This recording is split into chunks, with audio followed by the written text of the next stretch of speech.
The morning air was sharp enough to bite, the kind that made even the sunlight look tired. The city was waking slowly, buses hissing, distant horns echoing between rows of tired brick buildings. At the corner, a little girl stood with her mother, waiting for the school bus that always ran a few minutes late. Her name was Amara, 7 years old, wrapped in a pink coat that had lost one of its buttons. She kept her hands buried deep inside her sleeves, rubbing them together for warmth. In her other arm, she held a crumpled brown paper bag that sagged slightly at the bottom, inside, a bruised apple and a slice of bread wrapped carefully in wax paper. Across the street, a group of children laughed together, their breath puffing like tiny clouds in the cold. Their backpacks were bright, their shoes new, their lunchboxes full. Amara watched them quietly. Her reflection trembled on the bus stop glass as if the city itself didn't want to hold still long enough to notice her. "Mama," she asked softly, her voice almost lost in the hum of traffic, "why doesn't anyone ever sit with me at lunch?" Her mother blinked. She'd been staring at the cracked pavement, thinking about how to stretch what was left in her wallet until Friday. The question caught her off guard, but she forced a smile anyway. "Maybe they just don't know how nice you are yet," she said, adjusting the scarf around her daughter's neck. Amara nodded like she wanted to believe it, though her eyes stayed on the laughing group across the street. "I'm nice every day," she murmured. "Maybe they just don't see me." Her mother didn't answer. There wasn't a right one to give. She brushed a curl away from her daughter's forehead and tried to hide the sadness in her face behind the chill in the wind. When the bus finally appeared at the end of the street, its headlights blinked through the morning fog. Amara drew a tiny red heart on her lunch bag with a broken crayon she kept in her pocket. She whispered something under her breath, a tiny promise only she could hear. "Maybe I'll make a new friend today. Maybe." The bus stopped with a sigh of air and opened its doors. Amara climbed the steps slowly, turned around to wave, and smiled with her missing front tooth. Her mother waved back, holding her smile until the bus disappeared down the street. Only then did her shoulders drop. The sound of her own breath felt heavy in the quiet morning. She turned toward the diner where another long shift waited, the same way it had the day before. Amara sat near the back of the bus, the seat beside her empty as usual. She pressed her forehead against the cold window and watched the city blur past, the gray buildings, the painted walls, the man pushing a shopping cart of cans. Other kids swapped snacks and stories, their laughter bouncing around the bus. She unwrapped her bread, tore it in half, and whispered to the empty seat beside her, "You can have some if you want." The bus driver caught her reflection in the mirror and smiled sadly. At school, the day passed the way most of them did. The bell rang. Lessons droned. Children shouted over one another at lunch. Amara found her usual corner table. She placed her apple on the tray and smiled at it as if it were company. A teacher passed by, offered her a gentle pat on the shoulder, and kept walking. Outside, during recess, she sat beneath the old oak tree near the fence, sketching shapes on the back of her math worksheet. Her broken crayon left soft streaks of red, a sun, a little house, a stick figure with curly hair holding another's hand. At the top, in careful block letters, she wrote, "Happy day soon." A light snow started to fall, rare for Georgia. The flakes melted the moment they touched her paper, leaving small, damp hearts. She smiled and tucked the drawing into her backpack. That evening, her mother came home smelling faintly of coffee and grease. Her uniform was wrinkled, her voice hoarse. She loosened her apron, hung it on the chair, and forced energy into her words. "Hey, superstar. How was school?" Amara grinned and pulled out her drawing. "I made this for you." Her mother took the paper carefully, smoothing the edges. Two stick figures, a big yellow sun above them. The words "Happy day soon." Her chest tightened. She nodded slowly, her lips curving just enough to keep from trembling. "It's beautiful, baby," she said. "That's us, huh?" Amara nodded, proud. "You look happy in this one." Her mother didn't know what to say to that. She folded the picture neatly and slid it into the cracked frame on the counter beside the unpaid bills. "I like that version of me," she said quietly. They ate dinner together, thin soup, one slice of bread split in two, and the bruised apple cut into careful pieces. Amara saved the biggest slice for her mother. "Tomorrow," she said between bites, "I'm gonna write Santa a letter." Her mother laughed softly. "Christmas was weeks ago, baby." "I know," Amara said, shrugging. "But maybe he checks his mail late." Her mother smiled for real this time, the kind that reached her eyes. "Then make sure he gets it, okay?" "I will," Amara promised. Later that night, when the apartment had gone quiet and the city hummed beyond the window, Amara sat at the small table with her notebook open.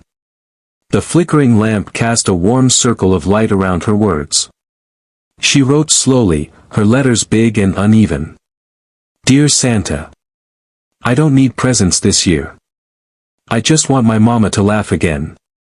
She works a lot and forgets sometimes. If you can visit us, please tell her she's doing okay. Love, Amara." She drew a smiling sun at the bottom, the same one from her picture. She folded the page, slid it into an old envelope, and sealed it with a piece of tape. On the front she wrote, "For Santa, please don't miss me this time." Outside, the wind pressed against the windows. The lights flickered once, then steadied. She looked at the envelope, then at the old mailbox leaning at the edge of their building. Her mother had already gone to bed. The hallway was quiet. Amara slipped on her coat, tiptoed outside, and placed the letter carefully into the rusted slot. The metal was cold against her fingers. She smiled to herself and whispered, "Now you'll find us." As she turned back toward the apartment, a gust of wind caught the edge of the envelope that hadn't fully dropped. It fluttered, slid free, and danced down the street, lifted by the same wind that carried the city's secrets through the night.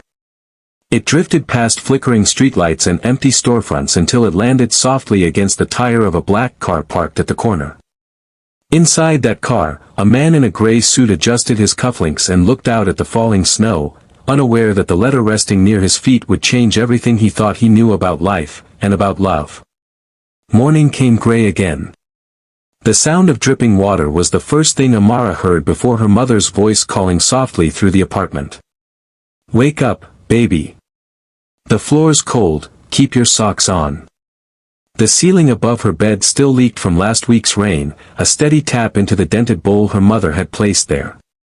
The wallpaper near the window peeled in long, curling strips. The air smelled faintly of bleach and damp wood. Renee moved through the room, humming under her breath, trying to turn exhaustion into melody. She checked her phone, no new messages from the landlord, no callbacks from the second job she'd applied for. She sighed, then forced brightness into her voice. "Breakfast is ready," she said. Amara sat up, rubbing her eyes. Breakfast was a single slice of toast and a few spoonfuls of canned peaches divided between two plates.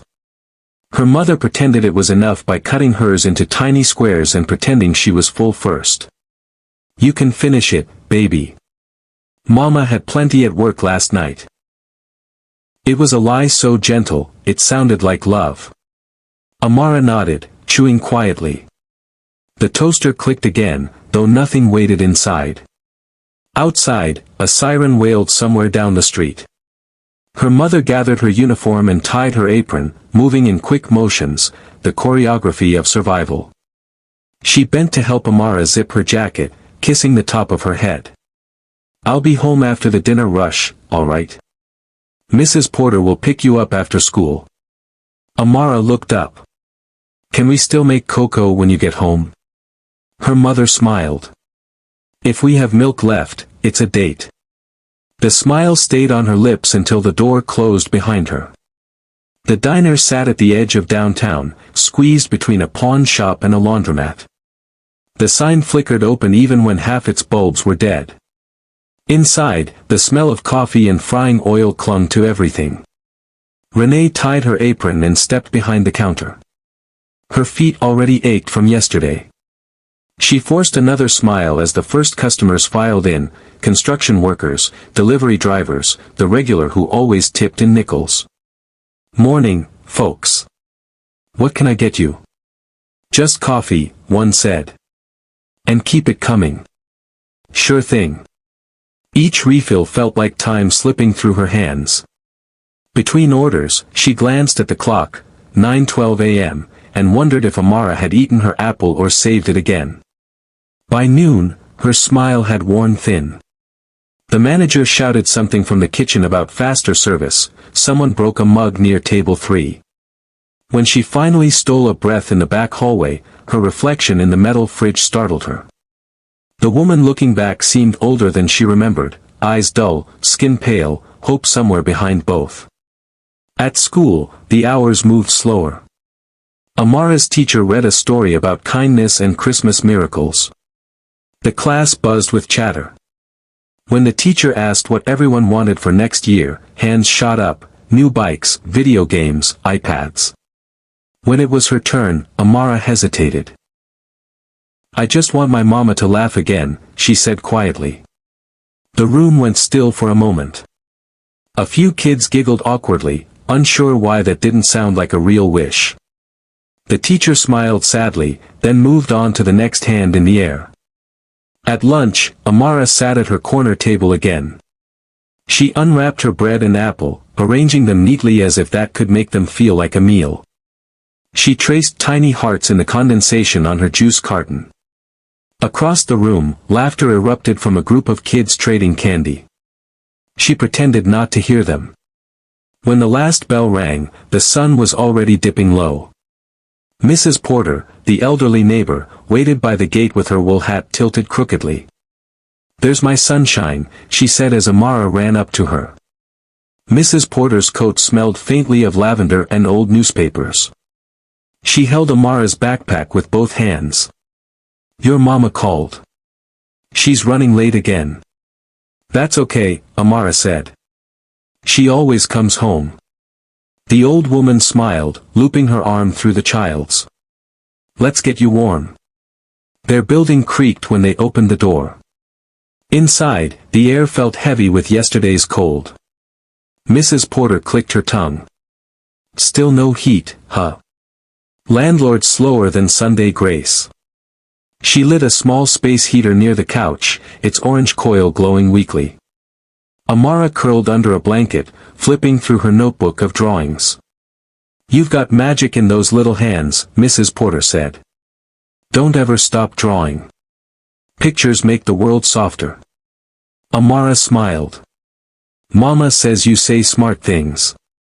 "That's 'cause I've been alive too long not to." They both laughed, a rare, easy sound that filled the small apartment for a while. Later that night, Renee finally came home. Her shoes were soaked, her uniform damp from the drizzle outside. She leaned against the door, too tired to move. Amara ran up to her, wrapping her arms around her waist. "You made it," Amara whispered. "Always will," her mother said, kissing the top of her head. Dinner was reheated soup and crackers. They sat together in silence, the hum of the space heater filling the room. "I saw Santa letters on the classroom board today," Amara said suddenly. "But the teacher said it's too late to send them now." Her mother raised an eyebrow. "Since when do miracles have deadlines?" That made Amara laugh, a small, genuine laugh that her mother hadn't heard in weeks. It filled the space between them like a warm light. When it was time for bed, Amara placed her drawing of the "Happy Day Soon" on the nightstand. The edges curled where the crayon had pressed too hard. She whispered goodnight to it before closing her eyes. Her mother stayed awake a little longer, sitting by the window. Outside, the city lights blinked against the fog. Her reflection stared back at her from the glass, tired but alive. She rested her forehead against the cool pane and whispered the same words every night. "Just one good break. That's all I'm asking." The radiator groaned but gave no heat. The leaking bowl in the corner filled again, one slow drop at a time. Before dawn, the alarm buzzed. Renee silenced it with a sigh and stood up to start another day. Amara stirred in her sleep, murmuring something about snow. Her mother brushed a hand over her daughter's hair and smiled faintly. Sleep, baby. Dream better than this. She didn't notice the small envelope peeking from Amara's backpack, the one written in a child's hand, sealed with tape and hope. By the time the sun rose, the letter had already slipped into another story. The morning sky was the color of steel, cold, flat, unpromising. A thin film of frost clung to the window glass, turning the city beyond into a blur of silver. Amara woke before her mother that day. She moved quietly, careful not to make the floorboards creak. On the kitchen table sat her folded letter, still sealed with the same strip of tape she'd found in the drawer. The edges were slightly bent now, but she smoothed them with both hands until it looked new again. She read the front once more, for Santa. Please don't miss me this time. Then she smiled. Outside, the world was still waking up. The hallway smelled of cold metal and someone's breakfast cooking 2 floors down. The old mailbox leaned at the end of the walkway, paint flaking, a dent across one side as if it had survived too many winters. Amara stood on her toes, pushed the envelope through the slot, and listened to it fall. It made the faintest sound, a small, hopeful drop into darkness. There, she whispered. Now you'll find him. She turned to go back inside, pulling her jacket tighter around her. But the envelope hadn't fallen all the way. The metal flap had caught one corner. A gust of wind slid along the street, caught the loose edge, and tugged it free. The letter fluttered, twisted in the air like a leaf, then lifted, spinning higher as if it had made up its own mind. Amara didn't see it. She was already halfway up the stairs, humming softly. The envelope drifted down the street, bumping along the cracked sidewalk and over a puddle that mirrored the gray sky. It tumbled past an empty newspaper box, brushed against a storefront window, and finally came to rest against the wheel of a black car parked near the corner. The car's paint was spotless, reflecting everything around it, except the letter. Moments later, a man stepped out of the nearby building, adjusting his gloves. He was tall, mid-40s, dressed in a tailored charcoal coat that didn't belong in this neighborhood. His driver opened the car door for him, but he paused, noticing something by his foot. It was the envelope. He bent down, gloved fingers brushing the dirt from its corner. For Santa. Please don't miss me this time. The handwriting was large, uneven, a child's. He turned it over, but there was no return address, only a small drawing of a smiling sun on the back. The driver glanced over. Want me to throw that away, sir? The man hesitated. No. I'll take it. He slipped it into his coat pocket and got into the car. His name was Nicholas Cole. Billionaire entrepreneur. Founder of a global tech company that people said had changed the world. But the truth was, his own world had stopped changing years ago. As the car pulled away, Nicholas stared out the tinted window at the rows of aging buildings giving way to skyscrapers. His reflection floated over both, the past and the present overlapping like ghosts. He felt the envelope still in his pocket, crinkled slightly against the fabric of his suit. Something about it stayed with him. Maybe it was the handwriting. Maybe it was the words, "Don't miss me this time." He had a meeting at the top floor of a glass tower, but his mind kept returning to that envelope. While executives spoke numbers and investors praised projections, he thought about how long it had been since anyone had written him something that wasn't about profit, data, or deadlines. When the meeting ended, he rode the elevator down alone.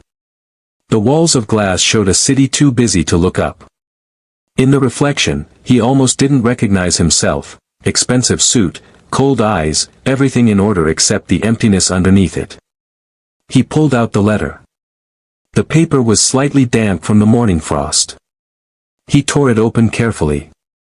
The handwriting was uneven, the ink faint in some places. Dear Santa. I don't need presents this year. I just want my mama to laugh again. She works a lot and forgets sometimes. If you can visit us, please tell her she's doing okay. Love, Amara. There was a small drawing at the bottom, two stick figures holding hands beneath a big yellow sun. Nicholas read the letter twice. Then a third time. Each time, it hit differently. Something shifted inside him, a faint crack in the armor he'd worn for years. It wasn't pity he felt. It was something smaller, sharper, and harder to name. He stared at the last line, "Tell her she's doing okay," and felt a strange ache rise in his chest. His late wife, Claire, used to say something similar before she passed. People just want to be seen, Nick. That's all. To be told they're doing okay. He folded the letter again, more carefully this time. His driver called from the front, "Sir. Back to the penthouse?" Nicholas didn't answer right away. He looked out the window at the streets below, the same streets where the letter had found him by chance. Or maybe not by chance at all. "Not yet," he said finally. "Take the long way." The car merged back into traffic. The city lights flickered across his face. He held the letter like it might vanish if he let go. In a life built on algorithms and control, this one thing, a crumpled envelope from a child who believed in magic, was the first thing in years that didn't make sense. And for reasons he couldn't explain, he didn't want it to. The elevator opened onto the 48th floor of a glass tower that scraped the clouds. Nicholas Cole stepped out into silence, the kind of silence that cost a fortune. His penthouse overlooked the entire city. At this height, the streets looked like threads, the people like moving dust. Everything inside gleamed, marble countertops, dark wood floors, art that could have paid for an entire block of apartments like Amara's. The air smelled faintly of leather and newness, though nothing here was truly new. He placed his briefcase on the counter and slipped the folded letter from his pocket. It looked almost absurd here, cheap paper, uneven handwriting, a sun drawn in crayon. He set it on the dining table beside his phone, where a dozen unread messages blinked. Board meetings. Invitations. A charity gala next week. All the things he used to think mattered. But the letter stayed in his line of sight, soft and small against the glass and steel perfection surrounding it. He loosened his tie, poured himself a drink, and stared out the floor-to-ceiling window. The skyline shimmered under the gray afternoon light. Down there, people were moving, rushing somewhere, chasing something. Up here, time moved slower, quieter, heavier. He took a sip but tasted nothing. His reflection looked back at him in the glass, a man who had everything except meaning. The city lights blinked behind him like distant stars, but even they seemed to flicker further away. A phone buzzed. He ignored it. Another buzz, his assistant, Claire's voice on speaker. "Sir, the reporter from Fortune confirmed your interview for tomorrow. They want to discuss your foundation's next project." He looked at the letter again before answering. "Cancel it." "Cancel?" "Yes." A pause. "Should I reschedule, sir?" "No. Just, cancel." He ended the call and sank into the armchair near the window.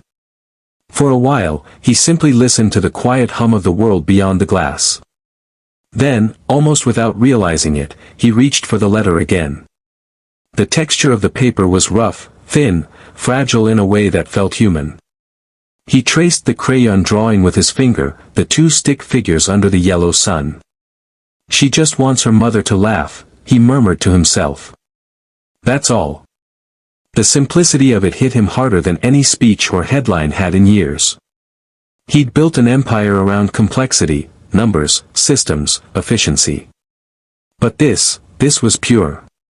A child's wish, unpolished and impossible to monetize.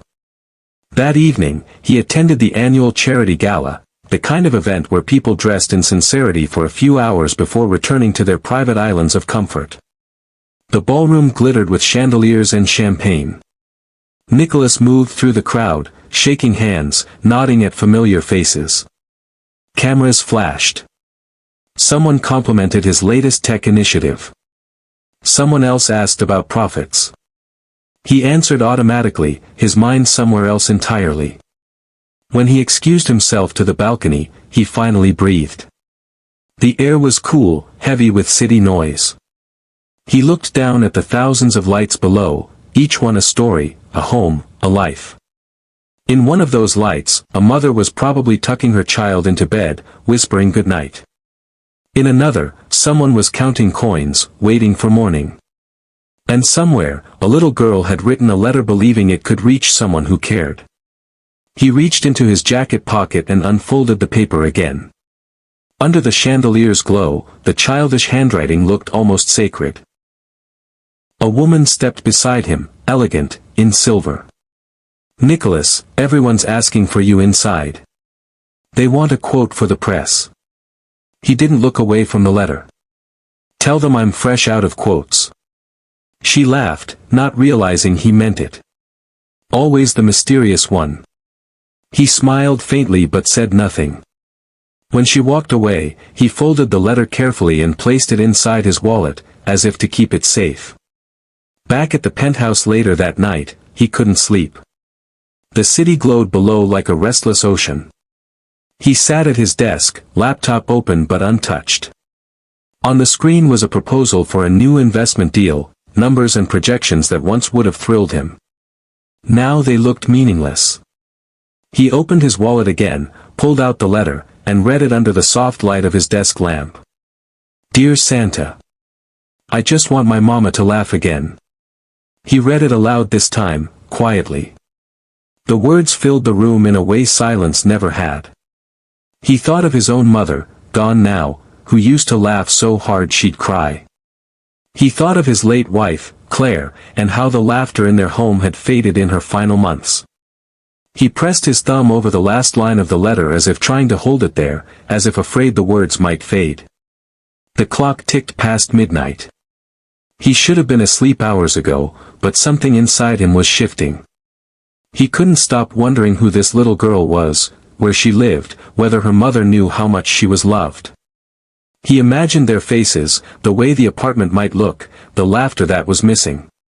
He opened his laptop again, but not for work this time. He typed the name of the school printed faintly on the envelope's back, West Briar Elementary. A map popped up. It was less than 30 minutes from his office downtown. He leaned back in his chair, eyes tracing the streets on the map, the same ones he'd driven past 1,000 times without ever really seeing them. For the first time in years, Nicholas felt the pull of something unfamiliar. Not ambition. Not obligation. Something softer. He wasn't sure what he planned to do yet. But he knew this, he couldn't ignore that letter. Not anymore. The next morning came with pale sunlight slicing through the high windows of the penthouse. Nicholas hadn't slept. He sat at his desk, the letter still unfolded beside an untouched cup of coffee. Every now and then, he read the words again, as if searching for something new inside them, something he had missed the first dozen times. But it always ended the same way, with a quiet ache in his chest and the faint echo of a little girl's hope. He picked up his phone, called his foundation director. "Can you find out which district West Briar Elementary belongs to?" The woman on the other end hesitated. "Of course, sir. Are we making a donation?" "No," he said, after a pause. "Just research." He ended the call before she could ask more questions. An hour later, he was in his car, dressed down for once, no tailored suit, just a dark sweater and a jacket that made him look almost ordinary. The driver glanced at him in the mirror, confused. "Where to, Mr. Cole?" "West Briar Elementary," Nicholas said. The driver blinked. "The one near the South District?" "Yes. That one." The car pulled away from the skyline, leaving the polished towers behind. The glass and steel city began to crumble into brick and concrete, graffiti walls, narrow streets, and faded signs. It was a part of Atlanta he had seen from a distance but never entered. For once, he didn't look at his phone. He watched the city roll by, the corner stores, the bus stops, the kids walking with oversized backpacks. A man sold coffee from a metal cart, a woman pushed a stroller wrapped in plastic to keep out the wind. The cars stopped outside the school. The building was small, paint peeling, the playground fence slightly bent. Children ran through the yard in bursts of laughter, coats unzipped despite the cold. Nicholas sat still for a moment, unsure what he was doing there. He had no plan. No speech. Just the letter in his pocket and an ache that hadn't gone away since he read it. He stepped out. The air was cold, but it felt clean, more real than the filtered air of his penthouse. A woman near the entrance looked up, the school's front office secretary. Her name tag read Mrs. Yates. "Can I help you, sir?" she asked politely. I'm looking for the principal," Nicholas said. "I'm interested in supporting some of the students here. Maybe an arts program." Her face brightened instantly. "That's wonderful. Principal Harris is just inside." She led him down a short hallway that smelled of crayons and pencil shavings. Children's artwork lined the walls, bright suns, houses, and stick figures with smiles too big for their faces. One drawing caught his eye. A small girl holding hands with a taller figure under a yellow sun. The same one from the letter. He froze. Mrs. Yates turned to him. "That's Amara's," she said warmly. "Sweet girl. Her mama works nights at the diner down on 5th. Real good kid. Amara." He whispered the name under his breath, like he was testing how it felt to say it aloud. "Is she in class right now?" he asked. "Yes, sir. First grade." He hesitated. "Could I see the classroom? Just for a moment?" Mrs. Yates smiled. "Of course. Always nice when someone shows interest in our kids." They walked quietly down the hall. Through the open door of room 1B, Nicholas saw her. She sat near the back, small shoulders hunched, hair in two uneven puffs, eyes fixed on a piece of paper she was coloring with a red crayon. The light from the window fell across her desk, turning the broken crayon into a streak of fire between her fingers. The teacher was reading aloud, but Amara wasn't listening. She was drawing the same sun again, yellow rays filling half the page. Nicholas stood in the doorway, unseen, something tightening in his throat. She looked exactly how he had imagined, small, quiet, determined to create light in a place that didn't give much of it. The teacher noticed him and smiled. "Can I help you?" He blinked, pulled himself back. "Apologies. I was just looking around. Considering a donation to the school." The teacher nodded appreciatively, then looked back at her students. Nicholas turned away before Amara could look up. He didn't trust his voice just then. Back in the car, he sat for a long time without speaking. The driver finally asked, "Home, sir?" He shook his head. "Not yet." They drove aimlessly for a while, circling through the district. Nicholas watched the faces outside, mothers with shopping bags, kids chasing each other on cracked sidewalks, a man fixing his bicycle chain. He thought of Amara sitting under that flickering light, drawing her sons as if she could will warmth into her world. Something stirred deep inside him, something he hadn't felt since his wife died. A tenderness that hurt. He pulled out his phone again. "Find out where the nearest community center is in that area," he said. A few hours later, he was standing in the small office of a non-profit director. The woman shook his hand, surprised when he introduced himself without pretense. "I want to help," he said simply. "No cameras. No press. Just, help." The woman looked at him curiously. "Help who, exactly?" He thought of the letter still folded in his pocket. He didn't say her name, somehow it felt sacred, private. "Children," he said softly. "Ones who still believe letters can change something." The woman smiled. "We have plenty of those." Nicholas nodded. Then let's start there. That evening, as he drove back through the same streets, he passed the diner on 5th, the one Mrs. Yates had mentioned. Through the fogged window, he saw a tired woman in a faded uniform wiping down a counter. She looked familiar, though he'd never seen her before. He didn't stop. Not yet. But as the car turned the corner, he realized he was gripping the letter again, like it was some kind of compass. For the first time in years, he wasn't thinking about his next deal or the next board meeting. He was thinking about a little girl he'd never met, and the mother she was trying to save with a single page of hope. And that thought refused to let him go. The next morning, the city was still wrapped in winter gray. Nicholas sat in the back of his car again, this time without a destination. The driver waited, confused by the silence. "Sir." Nicholas looked out the window, watching kids in heavy coats walk to school. "Take me to West Briar again." The driver nodded. When the car pulled up to the school, Nicholas didn't go inside. He parked across the street and watched through the window as children streamed in. He spotted Amara immediately, the small pink coat with one missing button. She held a brown paper bag and walked beside an older woman he recognized from the day before, Mrs. Porter.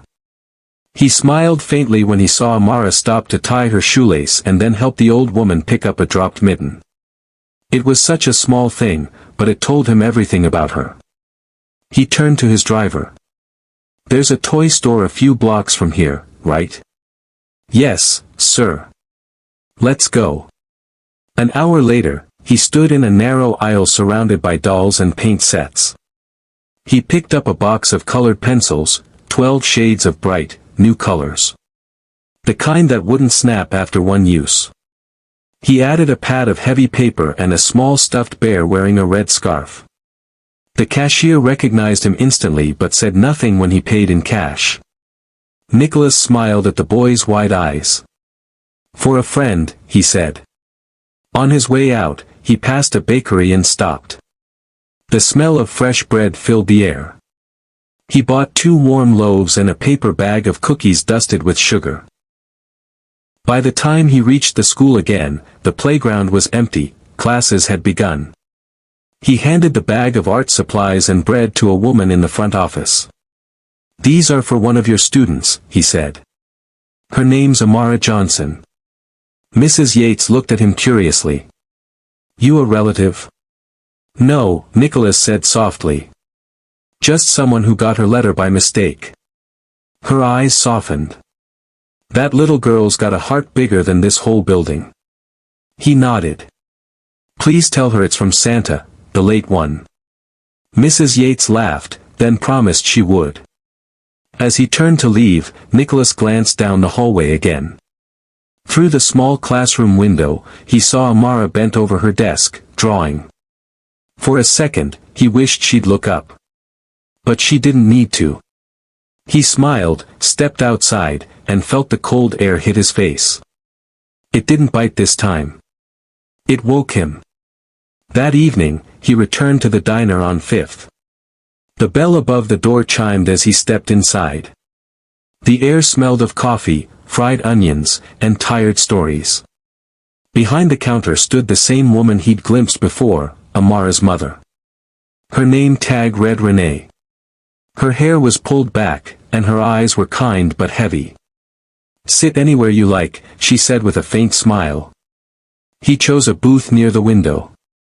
When she came over with a menu, he noticed the faint roughness of her hands, the kind that came from work, not luxury. "What can I get you tonight?" "Just coffee," he said. "And maybe a reason to smile." She looked at him for a second, surprised, then laughed quietly. "We don't serve those on the menu." "Maybe you should," he said, smiling. "It might be your best seller." She shook her head, still smiling, and poured his coffee. "You're one of those charmers, huh?" "Not really. Just observant." Her laughter faded, but her expression stayed soft. "Well, thanks for trying. It's been a long day." "I can imagine." He wanted to say, "I know who you are, I've read your daughter's letter, she just wants you to laugh again." But he didn't. It wasn't his moment to reveal. It was hers to live. When the diner quieted, she came by again, wiping her hands on her apron. "You live around here?" "Not far," he said vaguely. "Just passing through." She nodded. "You look like someone who doesn't pass through places like this often." He smiled faintly. Maybe that's the problem. For a moment, their eyes met, a brief connection between two lives that were never meant to cross. Then she excused herself to take another order, leaving his coffee cup steaming in the lamplight. When he stepped outside later, the night air felt different, sharper, cleaner, like something had shifted. He walked to his car but paused before getting in. Across the street, the lights in Renee's apartment window glowed faintly. He wondered if Amara had received the art supplies yet. He pictured her face when she opened them, her little hands holding color for the first time that wasn't borrowed or broken. He wanted to do more, but he didn't want to take away the dignity that existed in their quiet strength. He remembered Claire once saying, "Real kindness never asks for credit, it just shows up." So that's what he would do. Show up. The next week, he returned again, to the diner, to the school, to the streets that had begun to feel strangely like home. He donated anonymously to the community center's heating fund, which quietly covered the overdue bills of several buildings, including Renee's. 2 days later, in that small apartment, warmth returned. The radiator clicked back to life, blowing soft heat through the vents for the first time in months. Amara squealed, running barefoot across the floor. "Mama! Santa fixed it." Renee laughed, a real laugh this time, and pulled her daughter into her arms. "Then maybe he finally found our address." Amara pressed her ear to the warm radiator. "Do you think he can hear us?" "Maybe," her mother said. "Maybe he's listening right now." And miles away, in a quiet penthouse overlooking the city, Nicholas Cole sat in his armchair, smiling at the thought. He didn't need to be seen. He just needed to know they were okay. Winter loosened its grip a little, though the morning still carried frost along the rooftops. In Amara's world, that meant one thing, the heat was still working. She woke to warmth instead of shivering, to the smell of oatmeal instead of cold toast. Her mother hummed as she stirred the pot, soft and tuneless, the kind of sound Amara hadn't heard in months. "Morning, sleepyhead," Renee said when her daughter padded into the kitchen. Amara smiled. "You're singing again." "I guess I am." Renee tasted the oatmeal, winced, then laughed. "Still not good, though." Amara giggled, covering her mouth. "Santa fixed the heater, but not your cooking." Her mother gave her a playful nudge. "Watch it, little one, or Santa might take the heat back." The laughter that followed was bright and easy. For once, it filled the small apartment without feeling like it was trying too hard. Across the city, Nicholas began to make small detours in his routine. On mornings when his driver asked for directions, he simply said, "South District again." Sometimes he parked near the school just to watch the children play during recess. Other times he stopped by the diner, ordering coffee he never really drank. Renee had started to recognize him by then. "You again," she said one evening with a smile. "You following my coffee machine?" "Maybe I'm following whoever makes it," he replied lightly. Her laugh came easier now. "Careful, I might start charging you extra for charm." "You should. It's the best thing you serve." She shook her head, pretending to scold him, but there was warmth in her eyes that hadn't been there before. She didn't know who he was, not the headlines, not the fortune, not the life he'd left in the clouds above the city. All she saw was a man who asked how her day was and actually listened to the answer. At school, Amara's world had changed in small, almost magical ways too. The art supplies had arrived wrapped in red paper, the tag simply reading from Santa, belated delivery. She had run her fingers over the new pencils in disbelief, the colors like jewels lined in a row. That night she filled page after page, suns, skies, faces, and laughter. She drew her mama smiling. She drew their apartment glowing with yellow warmth. She even drew Santa, not in a red suit, but in a gray coat like the one Nicholas wore at the diner. Mrs. Yates had hung Amara's new paintings in the hallway. Other kids stopped to look at them. One girl even asked if they could draw together. For the first time in a long time, Amara didn't sit alone at lunch. One afternoon, Nicholas found himself outside the community center he'd quietly begun to fund. Children were decorating cardboard ornaments for the upcoming winter fair. Paint and glitter covered every surface, including their faces. A volunteer handed him a brush. "You look like you could use some sparkle." He hesitated, then joined in, dipping the brush into blue paint. When Amara entered with her class, she didn't notice him at first. She ran straight to the table of supplies, eyes wide at the endless colors. Then she looked up, and saw him.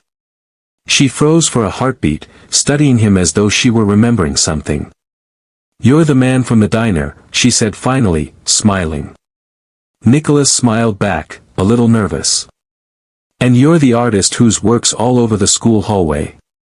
Her eyes widened. "You saw them? Hard to miss." He knelt to her level. "You make sunshine on paper, don't you?" Amara grinned proudly. "Mama says it's cheaper than electricity." He laughed, genuinely this time, a deep, real laugh that felt new in his own chest. "Your mama sounds wise." "She is," Amara said seriously. "Even when she's tired." She picked up a brush and held it out to him. "Want to paint something?" He nodded. "Sure. What should I paint?" "Whatever you miss," she said, not looking up from her paper. He blinked, the answer hitting deeper than she could know. After a moment, he painted a yellow sun, the same one she always drew. When she noticed, she smiled without a word, and they kept painting side by side. Days passed like that, quiet, rhythmic, full of small gestures that knitted their worlds together. Sometimes he dropped by the school pretending to deliver supplies for the art program. Other times he sat at the diner's corner booth while Renee poured him coffee and told stories about the customers. He never talked about himself. She never asked. But something in their silences began to feel safe. One evening, as she refilled his cup, Renee said, "You know, you never told me your name." Nicholas hesitated. "Nick," he said simply. It was the truth, just smaller. "Well, Nick," she said, smiling, "thanks for keeping me company on the slow nights." He nodded, watching her move between tables with quiet grace. There was strength in her, not loud or flashy, but steady, the kind that came from surviving everything that tried to break you. He found himself staying later than usual, long after the other customers had gone. Sometimes they just talked.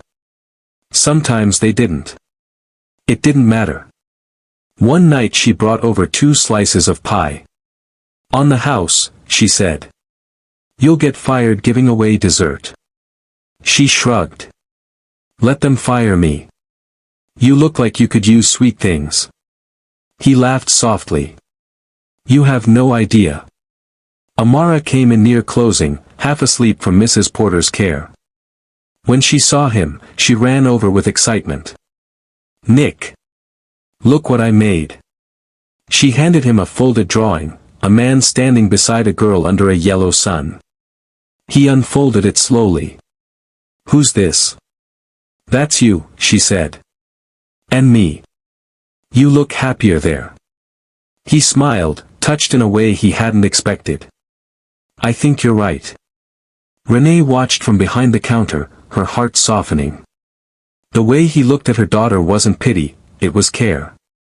And the way Amara looked at him, it was trust. Weeks slipped by. The diner became warmer somehow. The school art walls brighter. The air lighter. Nicholas began spending more time at the community center, helping with repairs, buying supplies, reading stories to kids. Sometimes Renee and Amara joined in. The three of them laughed together once over a spilled bucket of paint. Renee had streaks of blue on her cheeks. Amara giggled so hard she fell into Nicholas's lap. For a moment, he forgot who he was, the empire, the penthouse, the headlines. He was just Nick, a man with paint on his shirt and laughter in his heart. That night, as he drove home, the city didn't feel so distant anymore.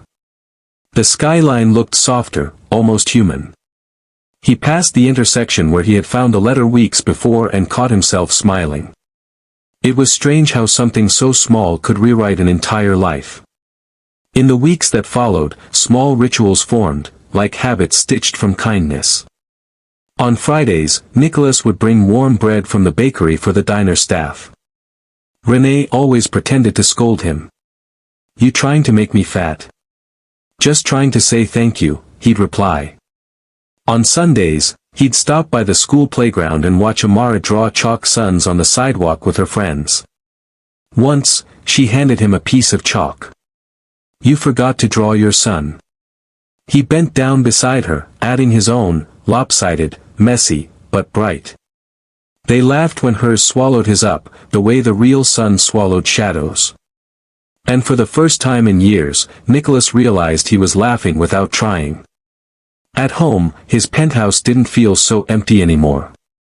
The letter stayed framed on his desk, the drawing she gave him pinned above it.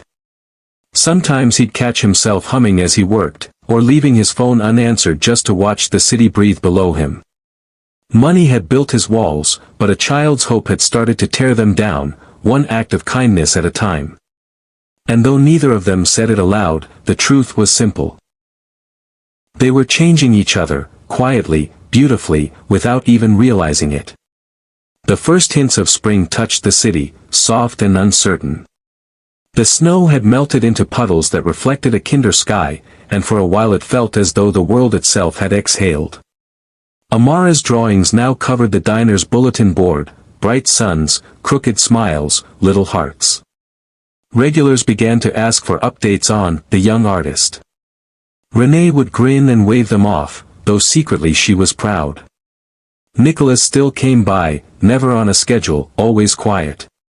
Sometimes he helped stack chairs at closing, sometimes he just sat at the counter, listening to Renee talk about Amara's latest dream, how her daughter wanted to be someone who fixes sad days. He didn't know how to say that she already was. One Thursday night, the diner television flickered onto the local news. Renee was refilling coffee cups when she heard the anchor's voice. In other stories tonight, tech billionaire Nicholas Cole has pledged a new round of community grants aimed at rebuilding schools across the city, beginning with West Briar Elementary. Renee froze. The photo on the screen was unmistakable, clean-cut suit, same eyes, same quiet smile. Her hand trembled, the coffee pot clattered against the counter. "Renee? You okay?" one of the waitresses asked. She didn't answer. She stared at the screen until the segment ended, her mind racing backward, every visit, every word, every small kindness. Nick. The man who always paid in cash, who never talked about himself, who somehow knew exactly where warmth and color were missing. Her breath caught. That night, when he walked through the door at closing, she was waiting.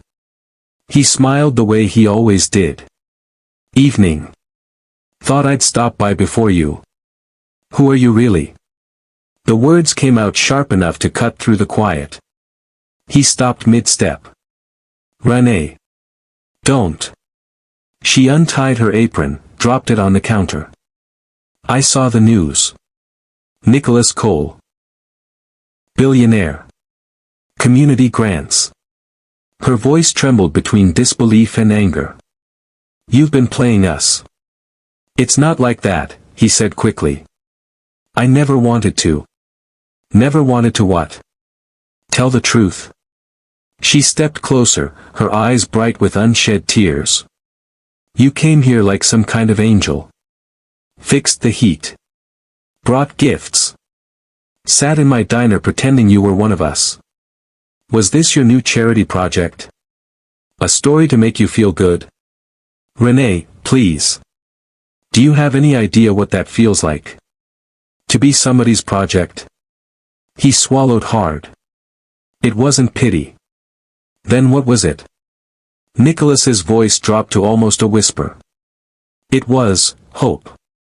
Yours gave me mine back. But she shook her head. You could have told me. He didn't have an answer. Behind them, the diner's neon sign buzzed and flickered out. For a long moment neither spoke. The air smelled faintly of coffee and rain. Finally she said, quieter, you need to leave. He nodded slowly. If that's what you want. As he turned toward the door, Amara's small voice came from the back booth. Mama? Both adults froze. She was standing there in her school sweater, holding the drawing she'd been coloring. You're yelling. Renee blinked, realizing her daughter had woken from the nap Mrs. Porter let her take in the corner. It's okay, baby. Go back to sleep. But Amara's eyes were fixed on Nicholas.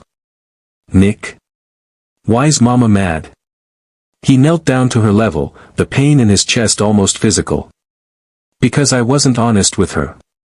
With you either. She frowned, confused. You lied.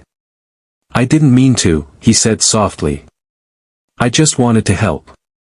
Her voice cracked, small but certain. You're not Santa. The words hit him harder than they should have. No, he whispered. I'm not. Her lower lip trembled. Then why did you make Mama cry? He had no answer for that, either. Renee stepped forward, pulling her daughter close. Go get your things, sweetheart. We're going home. Amara obeyed, but not before whispering, you were my friend. Nicholas looked down, eyes stinging. I still am. She turned away, the sound of her small footsteps echoing across the tile. Outside, the rain had started again, soft but steady. Nicholas stood under the awning, watching through the glass as Renee locked the doors and turned off the lights. For the first time in months, he felt the old emptiness return, the cold, hollow kind that no amount of money could fill. He walked to his car slowly, the city lights blurring through the rain. When he reached his penthouse later, the silence hit him like a wave. The framed letter on his desk waited where he'd left it. He stared at it for a long time, reading the same words that had once saved him. Please tell her she's doing okay. He laughed bitterly under his breath. I didn't, Amara. I ruined it. He sank into the chair, head in his hands. For the first time in years, he didn't feel like a man in control of anything, not his company, not his image, not even his own heart. Back in the small apartment, Renee tucked Amara into bed. The little girl clutched her drawing of the three of them under a yellow sun. Mama, she whispered, was he bad? Renee hesitated. No, baby.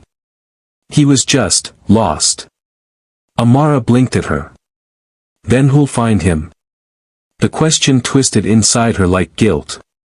She kissed her daughter's forehead. Sleep, sweetheart.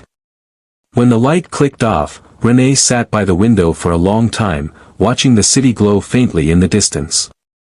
Somewhere out there was a man she'd started to trust, someone who had slipped into her world and, for a moment, made it lighter. And yet, the hurt of deception was sharp. People like him didn't cross into places like hers, unless it was for a reason. She pressed her palm to the cold glass, thinking of all the warmth he'd brought and how quickly it had vanished. In his tower above the same city, Nicholas stared out at the rain-slick streets below. His reflection in the window looked like a stranger again. He whispered to the empty room, maybe Santa shouldn't have come. The clock ticked on. Somewhere in the distance a siren wailed, fading into silence. He reached for the framed letter one more time, tracing Amara's handwriting with his thumb. For a long time, he just sat there, listening to the rain hit the glass, wondering how something so small had undone him completely, and how to make it right. Days stretched into a week. The rain stopped, but the quiet that followed felt heavier than before. Nicholas moved through his penthouse like a ghost in his own house, every surface polished, every reflection a reminder of the distance between what he had and what he'd lost. He tried working, numbers blurred. He tried sleeping, dreams of Amara's disappointed eyes woke him before dawn. He kept the letter on his desk, though now it felt less like a miracle and more like a promise he'd broken. On the 7th night he couldn't bear the silence anymore. He slipped the letter into his coat pocket and drove himself for once, no driver, no phone calls, just the low hum of the road beneath the tires and the ache of something unfinished. The diner was almost empty when he arrived. The open sign buzzed, one tube half burned out. Renee stood behind the counter, counting the register. She didn't look up until the bell above the door chimed. Her face tightened. "We're closed." "I know," Nicholas said quietly. "I just needed a minute." She hesitated, then sighed. "Make it quick." He stepped closer, holding the letter in his hands. "This belongs to your daughter. I kept it too long. She didn't reach for it. You could have mailed it back like anyone else." "I could have," he said. "But then I would have never learned what it meant." Her jaw tightened. "Meaning doesn't pay rent." "I'm not here about money," he said. "I'm here because I made something good feel false, and I don't know how to fix that except by saying I'm sorry." Renee looked at him for a long time, measuring truth, not words. Finally she said, "You had every chance to tell us who you were. I was afraid it would change everything. It did anyway." He nodded. "You're right." He placed the framed letter on the counter. The childish sun beamed up between them. "This saved me, Renee. I didn't even know I needed saving until I read it." Her eyes flicked to the frame, then back to him. "You don't get to make her your redemption story." "I'm not asking to." His voice cracked a little. "I just want to be part of her hope again, in whatever way you'll let me." For a moment neither spoke. The only sound was the soft whir of the ceiling fan. Finally Renee exhaled, the fight leaving her shoulders. "She misses you." His throat tightened. "Does she?" "She keeps drawing sons with 3 people instead of 2. He smiled faintly. "That's generous of her." "She's at the school art fair tomorrow," Renee said after a pause. "She's showing her paintings." It wasn't an invitation exactly, but it wasn't a refusal either. "I'll be there," he said. The next afternoon, the school gym buzzed with noise, children laughing, parents pointing at paper masterpieces taped to the walls. Color everywhere. Nicholas stood near the back, hands in his pockets, feeling strangely nervous. Then he saw her. Amara stood by her display, bright suns, family sketches, one painting of a diner window glowing gold. She was explaining each one to a cluster of classmates. When she noticed him, her face froze in surprise. He smiled, tentative. "Hi, artist." She stared for a moment, then turned away. He waited, heart sinking, until she looked back again. "You came." "Of course." He crouched beside her. "These are amazing." She folded her arms. "Mama said you lied." He nodded. "I did. And I'm sorry." "Why?" "Because I was scared you'd stop being my friend if you knew the truth." She studied him, small and serious. "That's silly. Friends tell the truth." He smiled sadly. "You're right." Amara glanced at the framed painting on the wall, a bright yellow sun, 3 figures beneath it, hands joined. "That one's us," she said softly. "I thought so," he whispered. She tilted her head. "You still my friend? If you'll let me be." She hesitated, then slipped her small hand into his. "Okay. But no more secrets. Deal." Renee had been watching from across the room. When their eyes met, she gave the faintest nod, barely there, but enough. Weeks later, the art program at West Briar began to expand. New supplies appeared, new volunteers showed up. Nicholas made sure the donations went through another name. He promised no more secrets. He still came by the diner, but now he left his coat and titles at the door. Sometimes he helped close, sometimes he just shared a meal. One evening, Amara pulled out her newest drawing, a giant yellow sun, a diner, a laughing woman, and a man holding a little girl's hand. Renee laughed when she saw it. "You gave him hair he doesn't have." Amara grinned. "Art makes everything better." Nicholas laughed too, rubbing his head. "I'll take that upgrade." The three of them ate together, and the laughter that rose felt easy again, no pretending, no hiding. A few months later, spring ripened fully. The community center hosted a festival for the neighborhood, music drifted through the streets, the smell of barbecue mixing with blooming magnolias. Renee ran a bake sale booth, Amara painted faces for the younger kids. Nicholas helped string lights between the poles, sleeves rolled up, paint on his hands again. When night fell, they gathered beneath the glow of yellow bulbs that looked a little like Amara's painted suns. Renee handed him a cup of lemonade. "You sure you want to keep doing this? It's messy work for someone used to clean shoes." He smiled. "I like the mess. Makes life look lived in." She watched him for a moment, then said quietly, "You really did change." He shook his head. "You did that. You and her." Renee's eyes softened. "Then maybe we all fixed each other a little."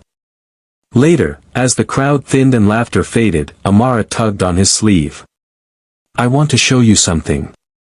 She led him to the mural she'd painted on the side of the community center wall, a massive sun spreading light across a city skyline. Beneath it were tiny figures, families, workers, children. In the corner, three small shapes held hands. "It's called When Santa Found Us," she said proudly. Nicholas swallowed hard. "It's perfect." She grinned. "Mama helped with the colors." He nodded, voice rough. "I can see her touch." Amara tilted her head. "You look like you're gonna cry." "Maybe I am," he said. "Happy tears." She smiled. "Good. Mama says those are the ones worth keeping." That night, as the lights dimmed and the city hummed around them, Nicholas stood beside Renee watching Amara chase other children across the lot. The air smelled of sugar and smoke and second chances. Renee looked at him sideways. "You ever miss your old world?" "Not for a second," he said. "This one's real." She smiled, quiet and sure. "Welcome to it, then." He reached into his pocket, pulled out the letter that had started it all, now soft at the folds, edges worn. "I've been keeping this safe," he said. "But it belongs with her." Renee took it carefully, fingers brushing his. "I think she'd say it belongs to all of us now." They stood in the warm spring air, listening to the laughter echo through the neighborhood, the sound of something repaired.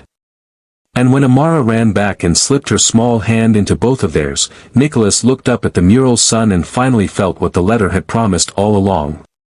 They were doing okay. Summer sunlight spilled through the windows of the small diner, turning everything gold. The bell above the door jingled as kids from the neighborhood ran in for lemonade. On the counter sat a framed drawing, three figures under a wide yellow sun, one tall, one small, and one holding both their hands. Renee refilled a coffee cup, humming. Nicholas sat at the corner booth, laptop open but forgotten. Amara twirled in her sundress near the jukebox, laughing so freely the sound made strangers smile. Everything about the moment was ordinary, and yet, it was everything. Later that evening, as the sun melted into the skyline, Nicholas walked Amara home with Renee. The street lamps flickered on, painting their shadows long across the sidewalk. Amara kicked a pebble, then looked up at him. "Nick?" "Yeah. Do you think letters can still change people?" He smiled softly. "They changed me." She nodded as if confirming something she'd already believed. "Then maybe I'll write more." For other people who need happy things.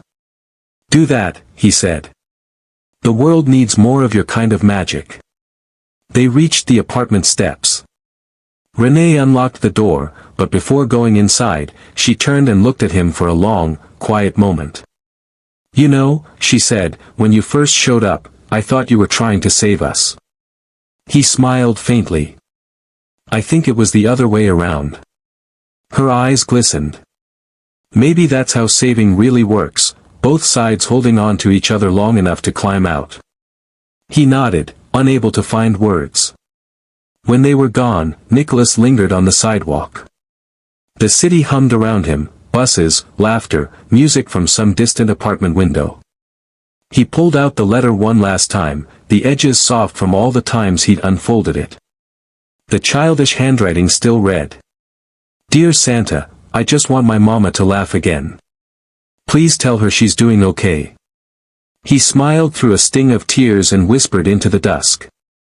She is, Amara. She really is. He slipped the letter into a mailbox on the corner, not to send it, but to let it go.